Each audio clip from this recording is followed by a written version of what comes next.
گھروں کے اندر پہناوا کیسا ہے، آپ کی بیٹی کپڑا کیسا پہنتی ہے، آپ کی بہن اور آپ کی بیوی کپڑا کیسا پہنتی ہے، یہ بھی بہت میٹر کرتا ہے۔ آپ نیپال جیسے ملک میں رہتے ہیں، آپ اگر کسی بڑے شہر میں رہتے ہیں اور فیشن والے کپڑے آپ کے گھر میں پہنے جا رہے ہیں، اور وہ کپڑے جن کپڑوں کے بارے میں اللہ کے نبی نے فرمایا وَنِسَاءٌ قَاسِيَاتٌ عَارِيَاتٌ مُمِيلَاتٌ مَائِلَاتٌ، ایسی عورتیں کہ جو کپڑا پہننے کے باوجود ننگی ہوں گی، جن کا کپڑا ان کے جسم کو ظاہر کرے گا، ان کا جسم نظر آئے گا، ایسا کپڑا پہننے والی عورتیں جہنم میں جائیں گی۔ معاف کرنا میرے بھائیوں، اگر ایسا کپڑا آپ کے گھر میں پہنا جاتا ہے، وہ کپڑا پہننے والی لڑکی بعد میں گنہگار ہوگی، اس سے سوال بعد میں کیا جائے گا۔ پہلے باپ سے سوال ہوگا اس نے بیٹی کو ایسا کپڑا لا کے کیسے دیا، پہلے بھائی سے سوال ہوگا اس نے بہن کو ایسا کپڑا لا کے کیسے دیا، پہلے شوہر سے سوال ہوگا اس نے بیوی کو ایسا کپڑا لا کے دیا۔ میرے بھائیوں، اگر آج ہماری عورتوں کے اندر بے حیائی آ رہی ہے تو یہ ایک طرفہ معاملہ نہیں ہے، ہمارے مرد حضرات بھی بے غیرت ہو رہے ہیں۔ جب مرد بے غیرت ہوتا ہے تب عورت بے حیا ہوتی ہے۔ اس لیے اگر عورتوں کو حیادار بنانا ہے، عورتوں کے اندر شرم و حیا کو پیدا کرنا ہے تو مردوں کو باغیرت بننا پڑے گا، مردوں کو غیرت والا بننا پڑے گا۔ جس سماج کے مرد بے غیرت ہو جائیں، جس سماج کے مرد بیوس ہو جائیں، جن کے گھروں میں بے حیائی کا کام ہو اور مردوں کو کوئی فرق نہ پڑے تو اس سماج میں میرے بھائیوں گندگی عام ہوتی چلی جائے گی۔ اللہ کے پیارے نبی فرماتے ہیں کہ 3 لوگ ایسے ہوں گے جن کی طرف اللہ تعالیٰ قیامت کے دن نہ تو دیکھے گا، نہ بات چیت کرے گا، نہ پاک اور صاف کرے گا۔ ان 3 لوگوں میں کوئی انسان بھی ہوگا الدیوس الذی یقر فی اہلہ الخبث، وہ بے غیرت انسان، وہ دیوس انسان، وہ بے شرم انسان جس کے گھر میں غلط کام ہو رہا ہو اور اس کو کوئی فرق نہ پڑتا ہو، اس بے غیرت سے بھی اللہ تعالیٰ قیامت کے دن ناراض ہو جائے گا۔ تو میرے بھائیوں، زناکاری اور بدکاری سے اگر اپنے گھروں کو بچانا ہے تو ہمیں اور آپ کو اپنے اندر غیرت پیدا کرنی ہوگی اور گھر کی عورتوں کو شرم و حیا سے آراستہ کرنا پڑے گا۔ اور 2 چیزیں اور بیان کر کے بات ختم کرتا ہوں، 10 منٹ کا ٹائم میرے پاس بچا ہے۔ ایک اور چیز ہمیں سماج کے اندر ملتی ہے، ہمارے سماج میں اس وقت ہم نیپال میں بیٹھے ہوئے ہیں۔ کل میں مولانا جلال الدین قاسمی صاحب کے ساتھ میرا پروگرام نیپال کے لمبینی میں تھا۔ قاسمی صاحب کہنے لگے مولانا جب سمولی بارڈر ہم نے کراس کی ہے، داہنی طرف بھی شراب کی دکان ہے، بائیں طرف بھی بارڈر کے اندر داخل ہوتے شراب کی دکانیں شروع ہو جاتی ہیں۔ شراب کس قدر عام ہے، اور یہ شراب پینے والا صرف کافر نہیں ہے، صرف مشرک نہیں ہے، یہ شراب پینے والا مسلمان بھی ہے اور بڑی تعداد میں مسلمان نوجوان شراب پی رہا ہے۔ میرے بھائیوں، یہ شراب کی لعنت، یہ نشے کی لعنت آپ کے گھر کو برباد کر رہی ہے، آپ کی روزی روٹی کو برباد کر رہی ہے۔ جب شراب پی کر کے نوجوان گھر میں، آج ہمارے نوجوانوں کو شراب کی لت برباد کر رہی ہے۔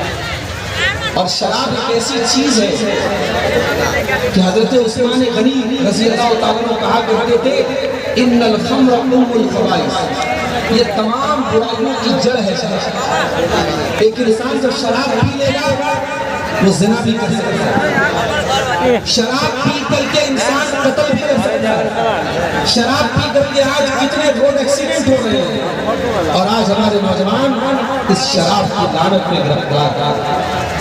میرے بھائیوں، ایک مسلمان کے لیے بس اتنا کافی ہے کہ اس کے رب نے قرآن میں جب شراب کو حرام کیا تو صرف اتنا نہیں کہا کہ شراب مت پیو، بلکہ اللہ نے کیا فرمایا یا ایھا الذین آمنوا انما الخمر والمیسر والانصاب والازلام رجس من عمل الشیطان، اے ایمان والو یہ شراب اور جوا یہ گندے کام ہیں، یہ شیطان کے کام ہیں، فاجتنبوہ تم ان سے بچو لعلکم تفلحون کبھی تم کامیاب ہو سکتے ہو۔